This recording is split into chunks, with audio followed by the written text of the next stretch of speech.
Former Vice President Joe Biden's campaign team criticized President Donald Trump on Saturday, accusing the president of trying to rewrite history on his failed leadership on tackling the coronavirus outbreak. In a moment of crisis like this, Americans need strong, steadfast leadership, and a president who levels with the American people about the challenges we face and the path forward. Kate Bedingfield, the deputy campaign manager and communications director of the Biden for President campaign team said.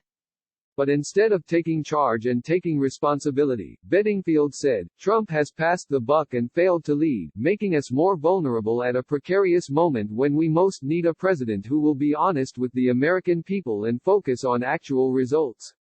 Bedingfield made the comments in a press release on Saturday, with Biden's campaign team asserting that Trump has repeatedly tried to rewrite history and mislead Americans about his response to this crisis. Newsweek has contacted the White House for a response to the Biden campaign team's comments.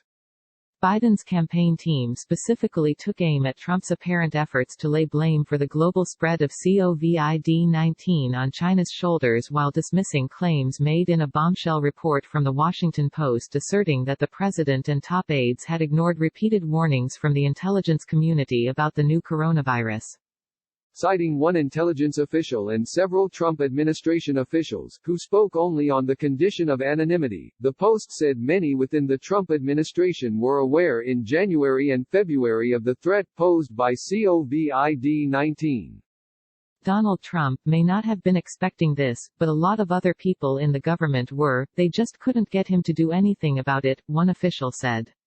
The system was blinking red, they added. According to the Post, officials were alerted to reports on cases of coronavirus in Wuhan, China, as early as January 3, after a director at the Centers for Disease Control and Prevention had discussed the issue with counterparts in China. Despite repeated, ominous warnings, however, Trump and his administration failed to act, the report says. Instead of responding to the claims made in newspapers' report, Trump, Biden's campaign team said, has tried to evade responsibility for his negligent, late, disjointed and ineffective response to the coronavirus. This time, Trump complained, I wish China could have told us earlier about it because we could have come up with a solution.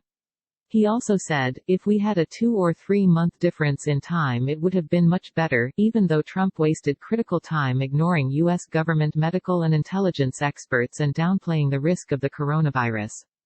Asked about report on Saturday, Trump dismissed its claims as inaccurate, asserting, The Washington Post covers us very inaccurately, covers me very inaccurately. I saw the story. I think it's a disgrace, but it's the Washington Post and I guess we have to live with it. It's a very inaccurate. The president then sought to turn the focus onto China and its role in the outbreak. Yet again, Biden's campaign team said, Trump was trying to hide the crucial fact that, as his own officials, ranging from scientists to spy agencies, spent months sounding the alarm about this rapidly growing threat to the health of the American people, he regularly made false statements about public safety and minimized the danger of this global pandemic. Noting that the president had previously lauded the Chinese government's response, even singling out their transparency for praise, the Biden campaign team said that now, with criticism of his response mounting, Trump is returning to his well-worn playbook by attempting to shirk responsibility. The president has faced growing criticism over his handling of the coronavirus outbreak, with confirmed cases in the U.S. appearing to more than double since Thursday, according to an online tracker maintained by the Johns Hopkins University. Possible cases have doubled due to expanded testing, with officials warning that cases would likely appear to rise due to efforts to boost testing across the U.S. Biden and his campaign team have repeatedly taken aim at Trump over his handling of the COVID-19 outbreak, with the former vice president asserting earlier this week that the president's re-election would forever hurt Americans. The White House is no place for on-the-job training, Biden wrote in a tweet. Donald Trump's handling of the coronavirus has made that even more clear. Instead, Biden said, we need a president who is ready to clean up his mess, take responsibility, and lead us forward on day one, the former vice president tweeted Saturday.